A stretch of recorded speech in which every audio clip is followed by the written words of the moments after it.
Inside Soul, and this is my live impressions and thoughts of NXT that aired on the 28th of August. Kicks off with the Ascension coming out, and they squash two guys I've never heard of. And yeah, they're your dominant looking champions, and they're going to be going into this tournament. And they've also picked up the microphones.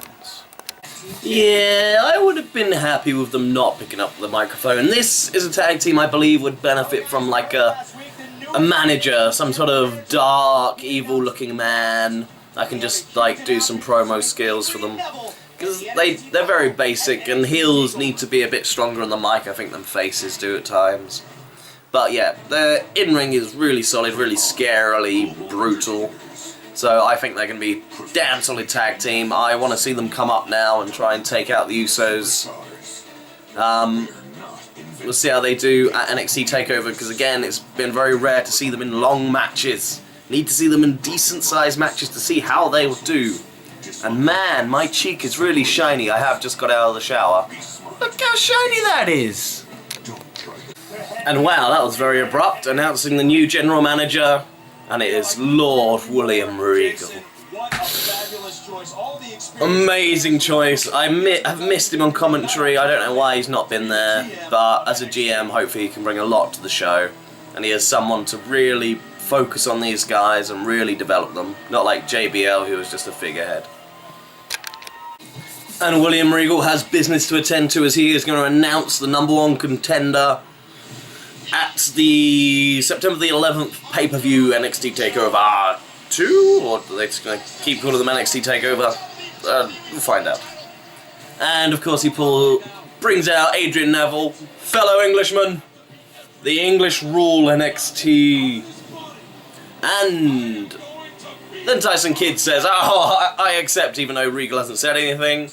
Tyler Breeze comes out and says everyone deserves a title shot before this Argo, even his wife. And then Sami Zayn's like, well, I'm Argo, I deserve a title shot. And then Adrian Neville says he knows who he wants to face. He wants to face Tyler Breeze. He wants to face Tyson Kidd. He wants to face Sami Zayn, and Regal accepts. Yes! Can't wait for this match.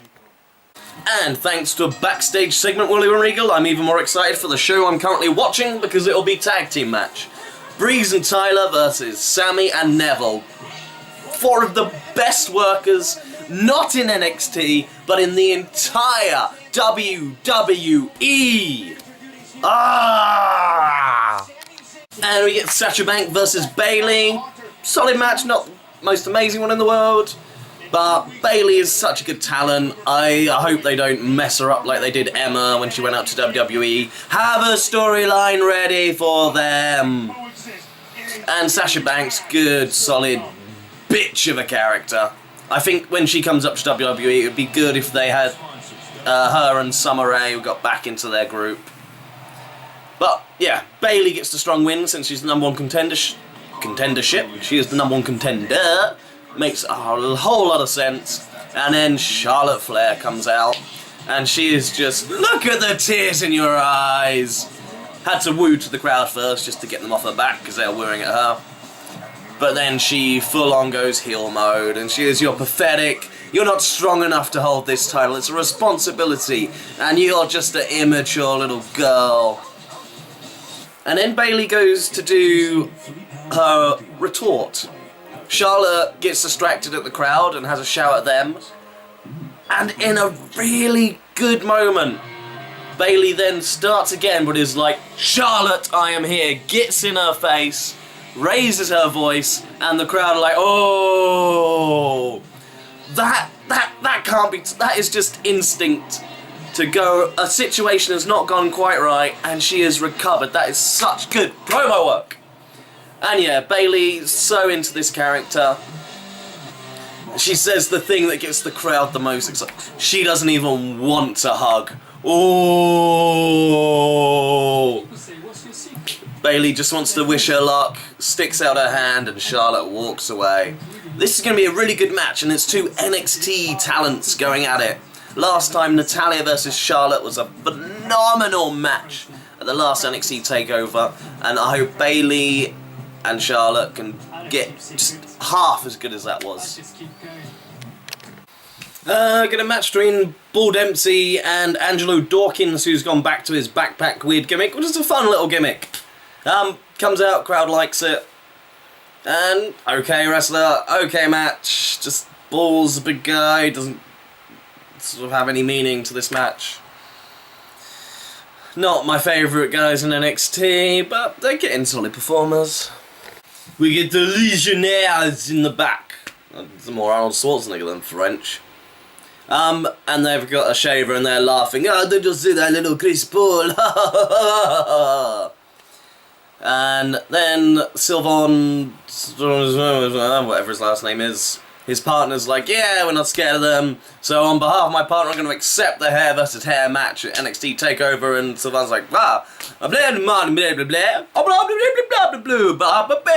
blah, blah, and yeah, they argue in French and walk away.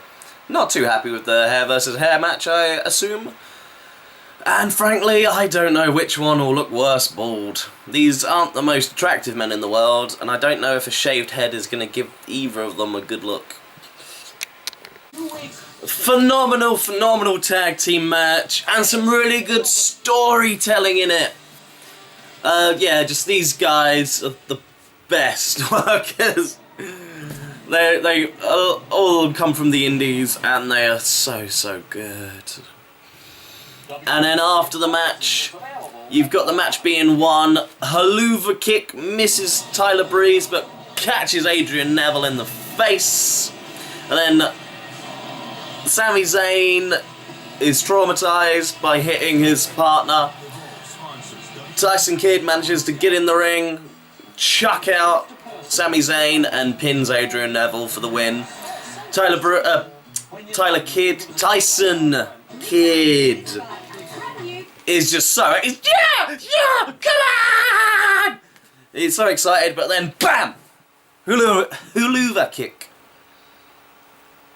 to his face. Sami Zayn looking very stoic, and he looks at Adrian Neville and he's looking sad, but then he looks across. I thought he was like looking at Tyler Breeze for a second, like gonna kill him, and he sort of slowly makes his way to the corner, but then sitting on the steps, the NXT title, and it's just so, he does it so well, just so slowly reaches for the title, and the crowd then start chanting with Sami Zayn and Ole Ole's, picks up that title in the ring, and he's got it. Like, this has been a massive ongoing story. It's like Sami Zayn has just never managed to get the title. He's had so many close opportunities, and like every time, like he was Bo Dallas's like main rival for a while, but he just kept getting screwed out of the title, kept getting screwed out of #1 contendership shots. So could this be his time? I don't know. All four of these guys deserve this title. I just don't know what they're going to do next with it. And I can't wait to find out. Until next time, TTFN.